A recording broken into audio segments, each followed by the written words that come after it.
Hello everybody, it is Kirsty, and today we're going to go through the astrology of many dates and times, well, a couple of dates and many times, from the affidavit about Gannon.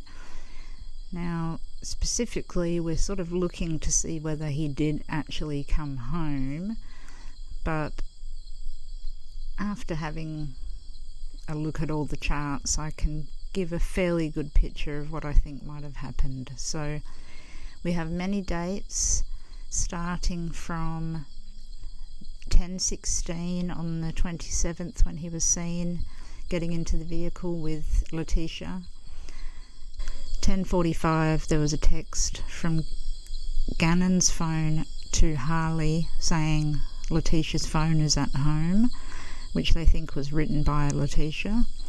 11:22 a.m. Letecia was at Petco. 1:22 p.m. she was at Petco again, but was missing from 11:22 till 1:22. 12:06 Al sends Gannon a text.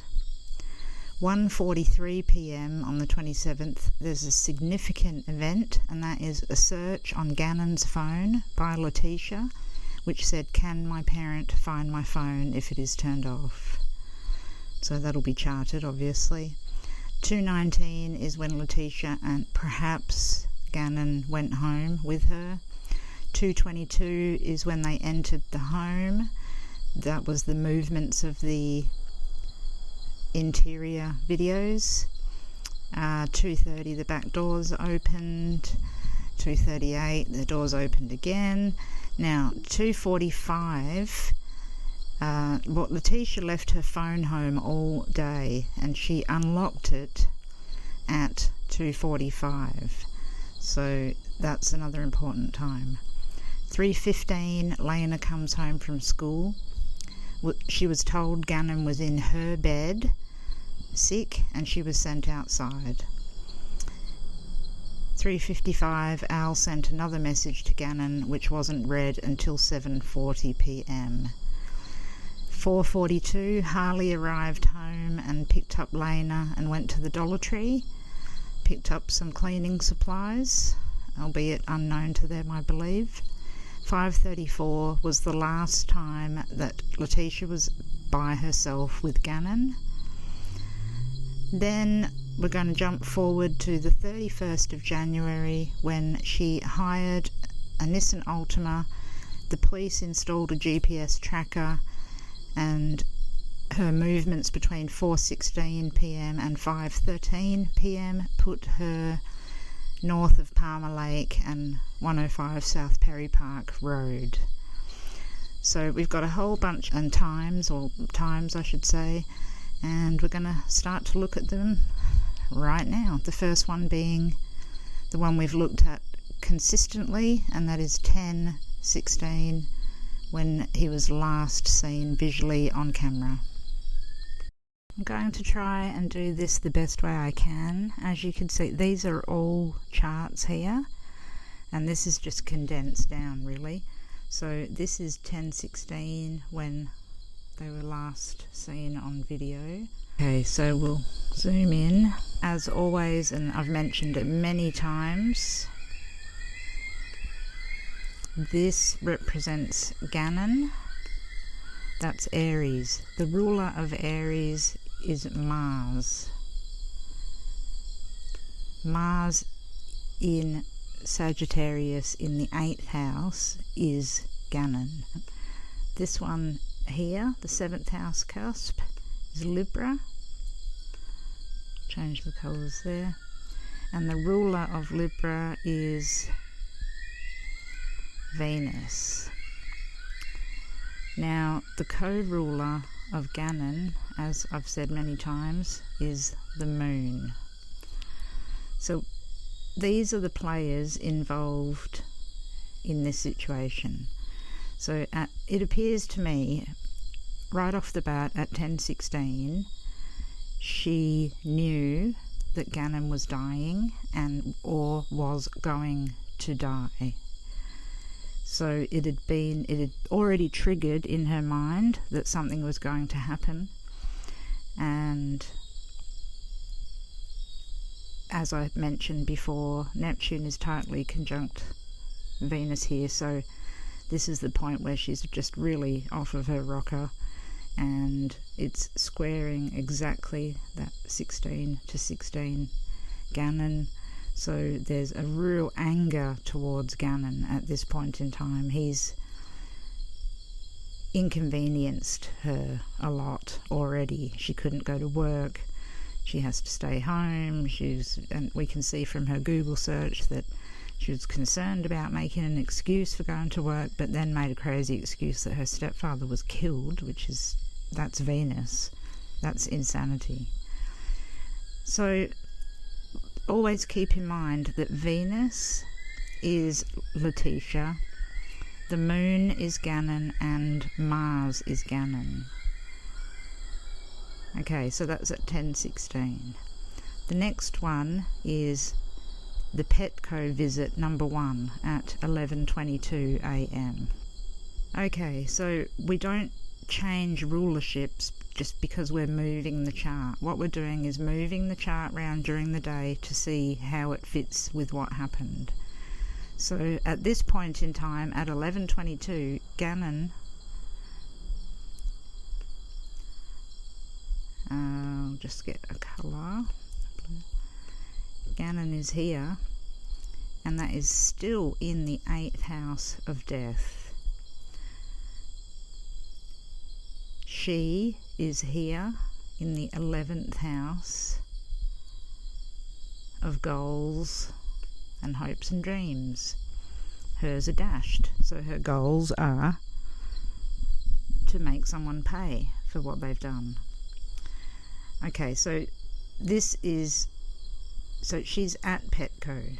Interestingly, Libra, which rules Letecia, is intercepted in the 6th house, so that shows that her visit to Petco was actually a lie. It's a secret. The reason why she's there wasn't for a small animal at all. But this Taurus shows us her walking into it. The Moon, which represents Gannon as well, is right behind her at all times. So he's in the vehicle, obviously. Now, I cannot help but what I look at, and that is that he is not in good shape in the vehicle at this time. Something's already happened to him, and it's Mars-like, so it's a hit over the head, or if we go way back to when it was in the 12th house, or Venus and Neptune together, maybe it was a poisoning.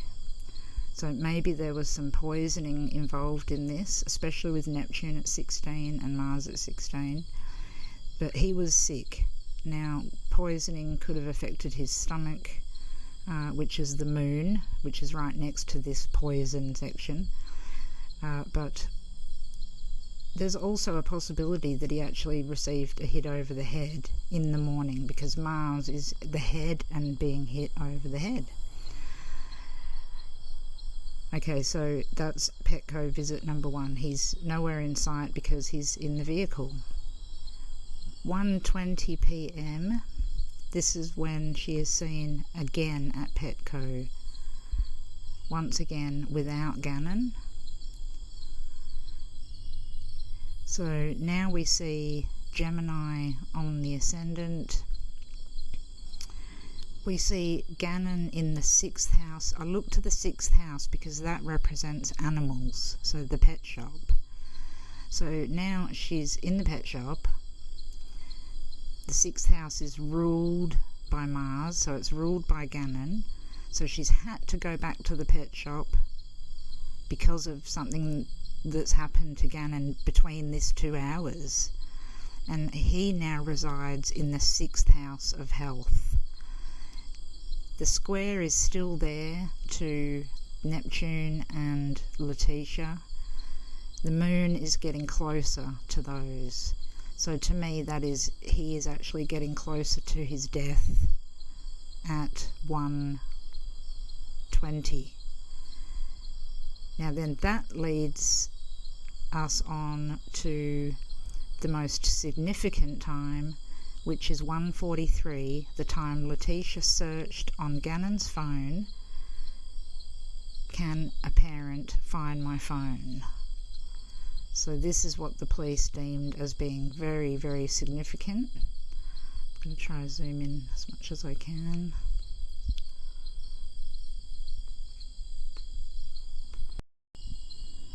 So this very significant chart has Mars further into the 6th house, so it shows that his health is really in a bad way at this point in time.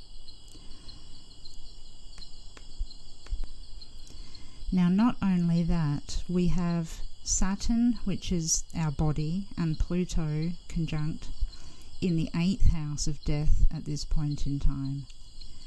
Now, remembering that Letecia herself has Saturn and Pluto conjunct in the same degrees, but in a sign down here which is squaring this. She knows, okay, this is what I'm seeing. Gemini is on the ascendant, so that's sort of the situation at hand. And when it's Gemini, it's a decision to make, or two people are involved in this, and there's a decision to make. Mercury is in the 9th house, so I'm feeling as though one decision is possibly taking him far away and not killing him.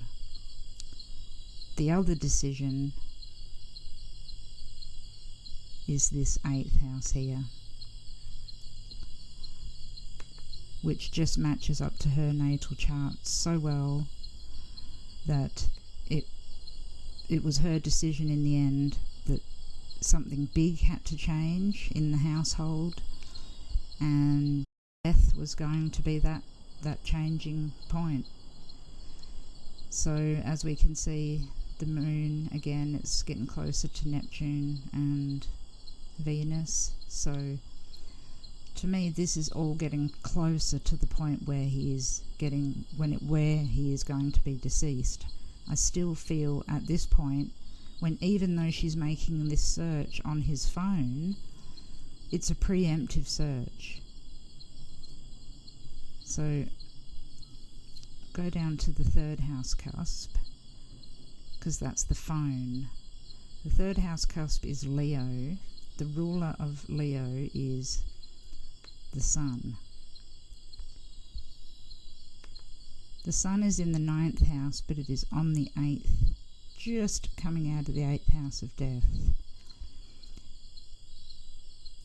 The 8th house is ruled by Capricorn, which is Saturn, which is death itself. So the communication on the phone was in order to find out what would happen when she actually did kill him. She was preparing already at this point in time because he was gravely ill. Notice that we have everything up here. So at the moment everything is all about her and what she can get from it. She's up here in the 10th house especially, so it's what how the public sees her. So at this point in time she has to start pulling together a story and figuring out what to do, because everything's coming crashing down on her.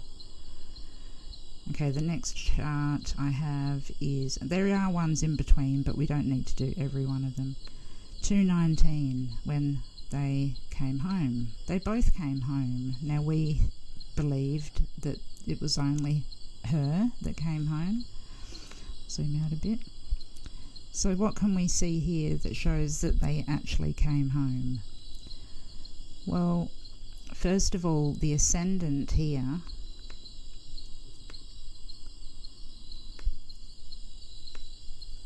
is in Cancer. Cancer is the sign of the home. It's at 1 degree, so they've just stepped into the home. So that makes sense. Mars, which is Gannon, is still in the 6th house of health. Not in a good way. It's very likely that she, which she's up here with the moon, so with Gannon as well, it's very likely that because of the aspect between these two, that she did carry him inside the house. Or it's possible because they're in the 10th house and out in the open and it's conjunct the midheaven, she quite possibly could have just taken him out the back of the car and walked into the back and just wasn't seen. Now, Saturn and Pluto and the Sun now, and the Sun still rules the 3rd house cusp, so communication, video, all the things that are going on. It's in the 8th house of death, all of this stuff here. So once again, we have a connection to everything going towards death, but Gannon himself being critically ill and sick at this time, but yes, in the home. So it does make sense astrologically that he did go into the home, so we're going to stick with that one for now. This is 2:45 when Letecia's phone came on after she came home. So 25 minutes after she came home, apparently with Gannon, her phone was turned on. So was Gannon murdered at this point in time, or just before, just after? Let's see. So we have Cancer still on the rise, which means that they are in the home. Now we have Saturn, Pluto and Jupiter residing in the 7th house of the perpetrator, in Capricorn, which is ruled by Saturn, which is death, and again Gannon is in the 6th house of health, so it still appears like he is alive, and this is at 2:45. Now Neptune and the moon have just popped over into the 9th house, so everything's not so out in the open now, it's hidden. And Neptune and the moon have come closer together than Venus and the moon, so now the real lies begin, which is when she has come up with her stories of rape, and all of these things are around this time. So the lies are certainly coming out.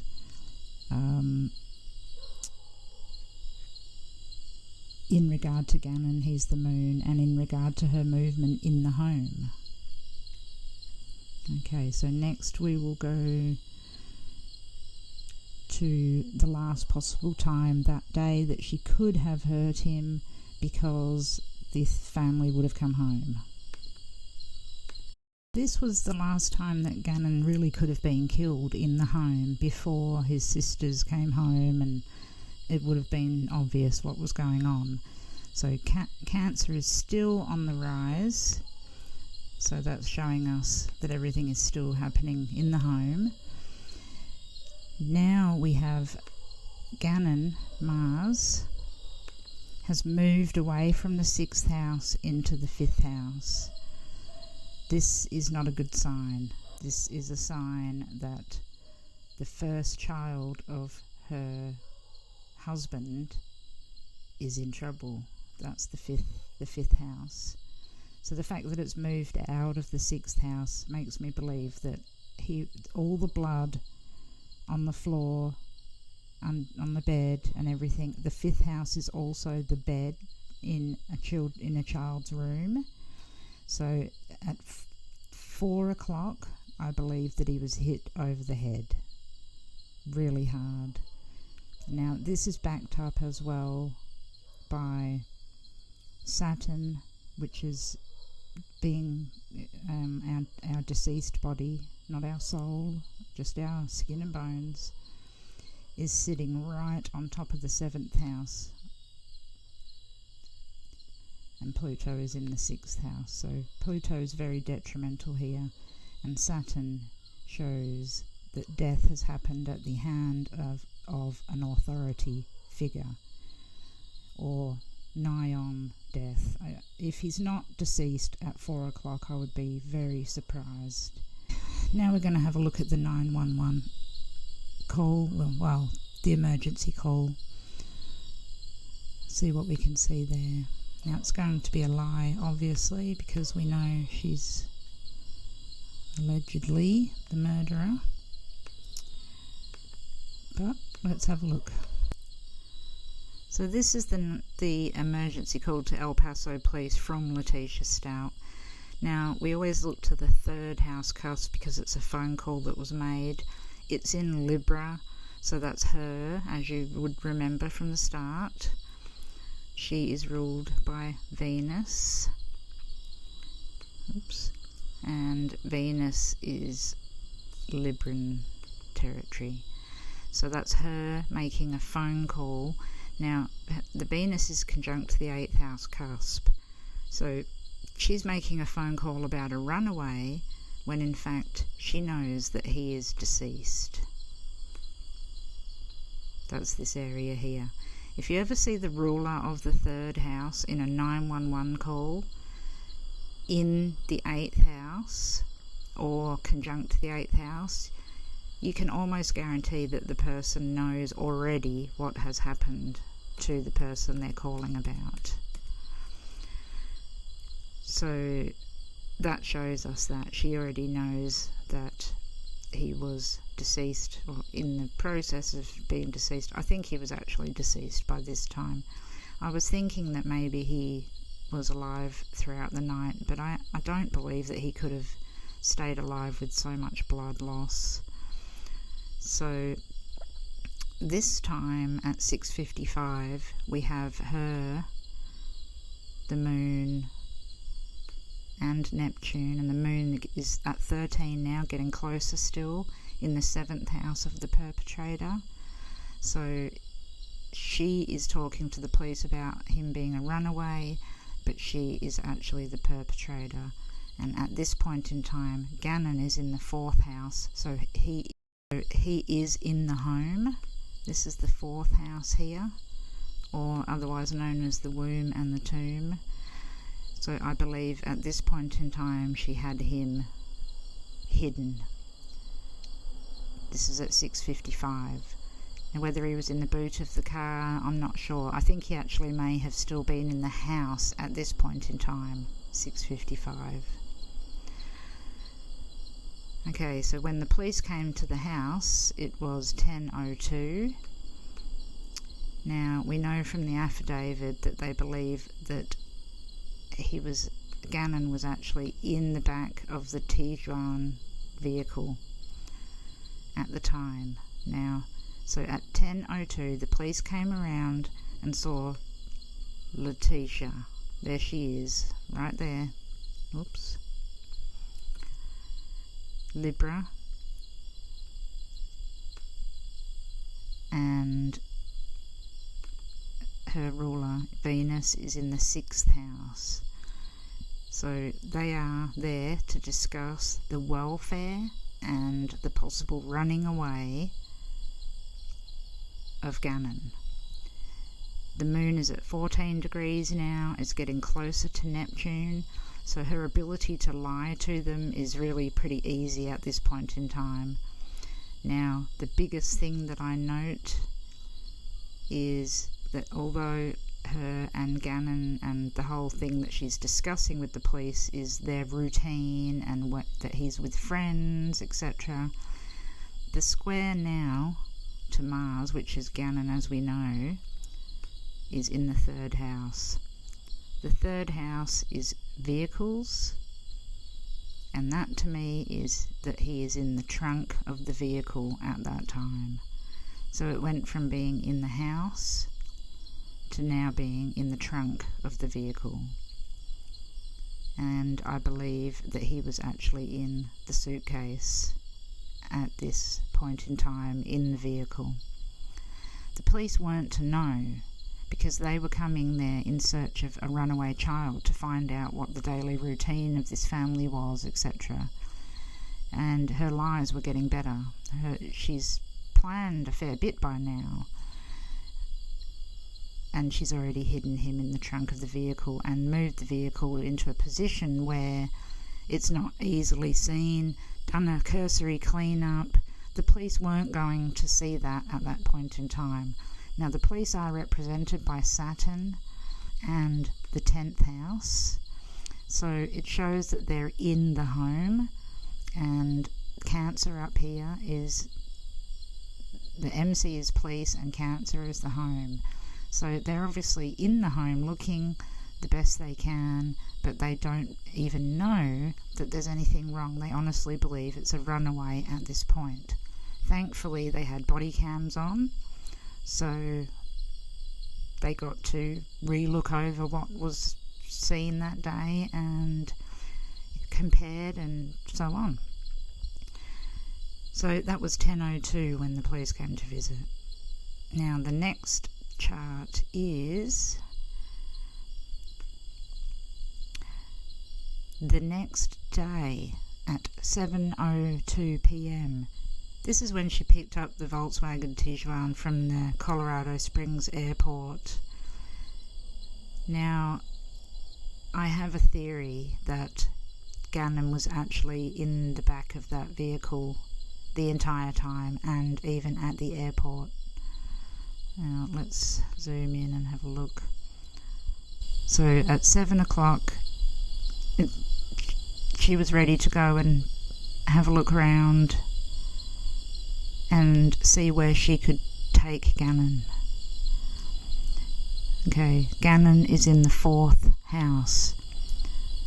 So now he's out, it's like he's out of the trunk and possibly even taken back home for a short period of time. She left the airport in the V-dub and went to the Palmer Lake, South Perry Road, 105 area. Now, as we can see here, the moon has now gone to 25 degrees of Pisces. It's getting closer to that elusive 29-degree moon, which shows the final, well, what we think becomes the final destination and the final act. Obviously hers carries on because we know she took him to Florida. But anyway, so now the moon is behind Venus and Neptune. Venus and Neptune, so Venus is her, Letecia, is in the 7th house of the suspect in Pisces there. The moon, which is Gannon, is in the 8th house of death. And as I said, he's also in the 4th house. It's almost like she went home for a short period of time. By 10:20, Mars, which is Gannon, has moved a degree, is now back in the 3rd house, back in the boot of the car. She is Venus, she's in the 6th house there. So that shows me, because Neptune is so close and the moon there, emotionally she'd be an absolute wreck at this point in time, because she's put him somewhere and putting him somewhere in the dark. See, it's very dark at this point in time. We have a lot of planets, the heavy malefic planets, and death on the 4th house cusp, in the 4th house, the end, the womb and the tomb. So at 10:20, just after then, she made a phone call to Harley to come and pick her up. So to me, this chart is probably the closest one to wherever she was at this point in time, was where she took Gannon and dumped him the first time. So I think she, like, as we know, she dumped him out of the vehicle. She used the board, which